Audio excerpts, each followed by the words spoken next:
ओम श्री परमात्मने नमः। गीता सुगीता कर्तव्या किमन्यैः शास्त्रविस्तरैः या स्वयं पद्मनाभस्य मुखपद्माद् विनिसृता। आप सभी को नमस्कार। एक बार फिर से स्वागत है हमारे YouTube चैनल में। आज हम भगवत गीता के शाश्वत ज्ञान में द्वितीय अध्याय के श्लोक संख्या 23 से 30 तक के श्लोकों पर विस्तार से विचार करेंगे, जिनमें परमात्मा ने अर्जुन को आत्मा के बारे में, आत्मा के अविनाशी होने की बात कही है। यहाँ उपदेश देते हुए भगवान कृष्ण अर्जुन को बता रहे हैं आत्मा अजर है, अमर है, अविनाशी है, शाश्वत है, अजन्मा है। जैसा कि हम लोग 22वें श्लोक तक पढ़ भी चुके थे कि जिस प्रकार से मनुष्य पुराने वस्त्रों को त्याग करके, जीर्ण वस्त्रों को त्याग करके नवीन वस्त्र धारण करता है, ठीक उसी प्रकार यह मनुष्य की आत्मा भी पुराने शरीर को त्याग करके नए शरीर को धारण करती है। आत्मा शरीर का परित्याग करती है। शरीर नश्वर है, आत्मा अविनाशी है। अगले श्लोक में कहते हैं, नैनं छिन्दन्ति शस्त्राणि नैनं दहति पावकः न चैनं क्लेदयन्त्यापो न शोषयति मारुतः अच्छेद्योऽयमदाह्योऽयमक्लेद्यो शोष्य एव च नित्यः सर्वगतः स्थाणु रचलोऽयं सनातनः। श्लोक में भगवान ने कहा है, इस आत्मा को शस्त्र नहीं काट सकते हैं, अग्नि नहीं जला सकती है, जल भी नहीं गला सकता है। जल अगर चाहे तो आत्मा को गीला या नरम बनाकर शिथिल नहीं कर सकता है, और वायु भी इसको नहीं सुखा सकती है। बड़ा ही प्रसिद्ध श्लोक है।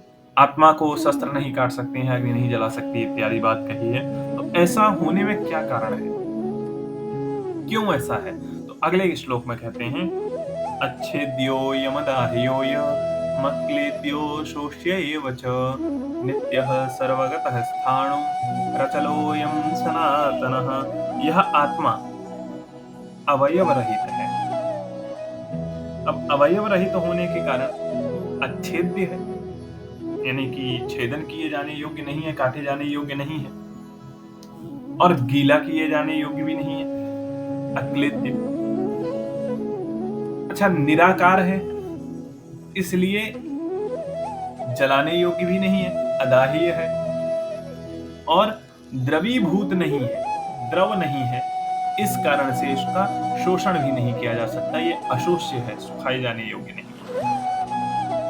आगे बताए जाने वाले कारणों से यह छेदन आदि के योग्य नहीं है, क्योंकि यह नित्य है, अविनाशी है, सर्वत्र व्याप्त है, स्थिर भाव वाला, यानी रूपांतर, दूसरे रूप को नहीं धारण करती है, पहले स्वरूप का त्याग नहीं करती है, सनातन है, यानी अनादि है। इस कारण से ऊपर के श्लोक में जो बताया था कि नैनम छिन्दन्ति शस्त्राणि, इसके अलावा अव्यक्तोऽयम चिन्त्योऽयम अविकार्योऽयमुच्यते तस्मादेवं विदित्वैनं नानुशोचितुमर्हसि अथ चैनं नित्यजातं नित्यं वा मन्यसे मृतं तथापि त्वं महाबाहो नैवं शोचितुमर्हसि। अव्यक्तो अयम, यह अव्यक्त है। अव्यक्त यानी जिसको व्यक्त नहीं किया जा सकता है, जो हमारी इंद्रियों से परे है, इंद्रियों का विषय ही नहीं है। अचिंत्य है, अव्यक्तः अयम अचिंत्यो अयम, यह अचिंत्य भी है, जिसका चिंतन भी नहीं किया जा सकता है, यानी मन का भी विषय नहीं है। अविकार्यम, अविकारी है, यानी कि ज्ञानेंद्रियां नहीं, कर्मेंद्रियों के विषय भी नहीं है। ये केवल ज्ञानेंद्रियों का विषय होता तो ज्ञानेंद्रियों का विषय भी नहीं है, इसलिए कह दिया अव्यक्त। अचिंत्य है और अविकारी है, यानी कि कर्मेंद्रियों का विषय भी नहीं है। ऐसा कहा जाता है, इस प्रकार आत्मा में उत्पत्ति और विनाश का अभाव होने के कारण उसके लिए शोक नहीं करना चाहिए, ये बात कही गई। अब शरीर के साथ आत्मा का जन्म और उसके विनाश से विनाश स्वीकार करके भी शोक नहीं करना चाहिए। ऐसा अगर हम मान लें कि शरीर जन्मा तो आत्मा ने भी जन्म लिया, शरीर का नाश हुआ तो आत्मा का भी नाश हुआ, ऐसा नहीं है। अगले श्लोक में कहते हैं अथ चैनम नित्यजातम नित्यं वा मन्यसे मृतम तथापि त्वं महाबाहो नैवं शोचितुमर्हसि।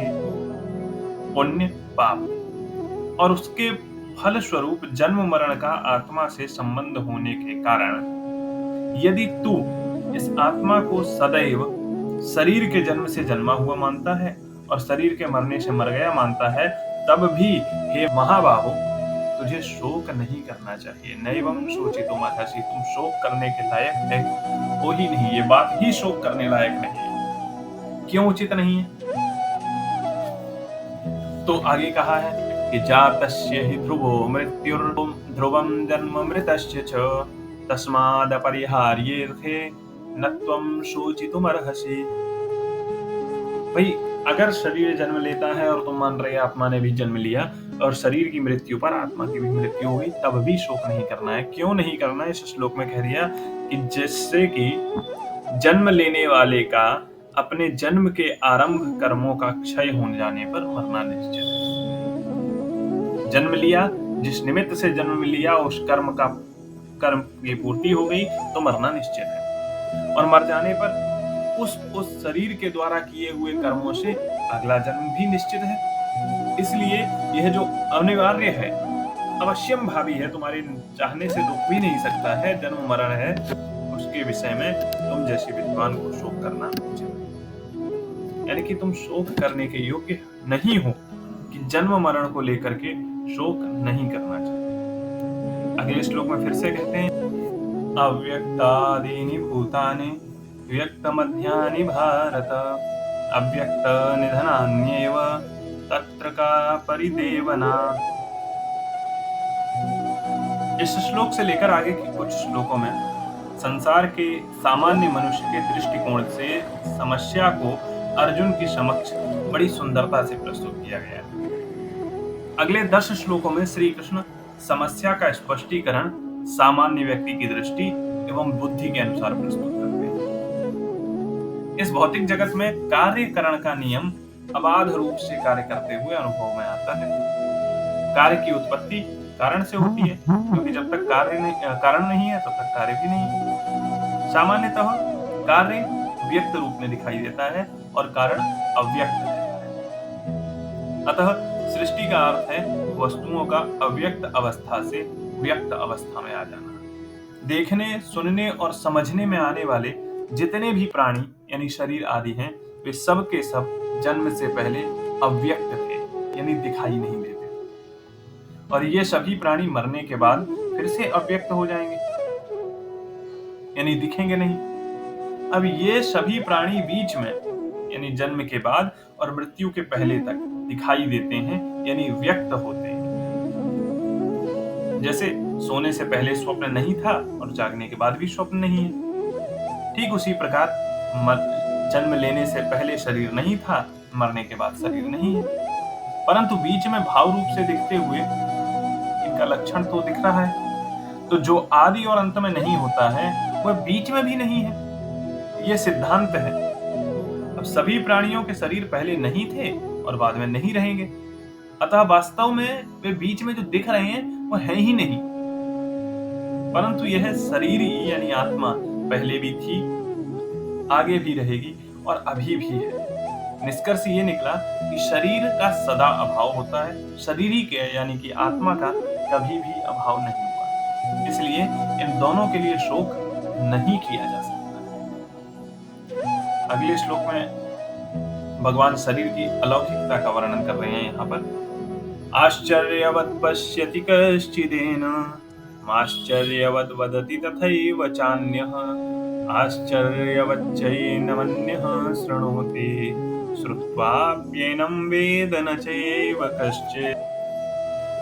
कोई तो इस आत्मा को आश्चर्य की भांति देखता है, यानी जो सर्वव्यापी नित्य आत्मा के अलौकिक होने के कारण हम लोग जैसे जादूगर का खेल देखते हैं और आश्चर्य में रहते हैं, वैसे ही कुछ लोग इस आत्मा को आश्चर्य की घटना मानते हैं। वैसे ही दूसरा कोई आश्चर्य की भांति आत्मा का वर्णन करता है। कोई अन्य है तो आश्चर्य की भांति ही श्रवण करता है। कोई कोई जो विपरीत भावना से व्याप्त है वह सुनकर भी नहीं जानता। नहीं, कोई कोई तो आत्मा के विषय में जान गया है लेकिन आश्चर्य से देख रहा है, और कोई उसका वर्णन कर रहा है, इतना जान गया है। कोई उसको सुनता है जानने के लिए, लेकिन कुछ विपरीत आचरण वाले लोग होते हैं, ये सुनकर भी नहीं जानना चाहते हैं आत्मा तत्व क्या है। अगले श्लोक में हम कल के वीडियो में मिलेंगे आपसे कि आगे और कैसे आत्मा का वर्णन करते हैं ईश्वर, आत्मा तत्व का वर्णन करते हुए। और बहुत ही गूढ़ प्रसंग है गीता का यह। आत्मा यानी शरीरी, देही इत्यादि शब्दों से इसको संबोधित किया गया है। जुड़े रहें हमारे साथ इस अटूट श्रृंखला में। जैसा आपका सहयोग मिल रहा है, निरंतर इसी भाव से हमारी इस यात्रा में सहयात्री बने रहें, क्योंकि भगवद गीता के ये श्लोक में बार बार आपसे यही कहता हूं कि भले ही 5000 साल प्राचीन है, लेकिन आज भी आधुनिक है, और आधुनिक जीवन के लिए, हमारे आज के जीवन के लिए मार्गदर्शक है। आत्मबोध के लिए, दुनिया की जटिलताओं से निपटने के लिए हमें प्रेरित करते हैं। प्रतिदिन की भांति आज के एपिसोड का प्रश्न आपके सामने, गीता जयंती कब मनाई जाती है? ए, चैत्र शुक्ल एकादशी को। बी, श्रावण शुक्ल एकादशी को। सी, भाद्रपद शुक्ल एकादशी को।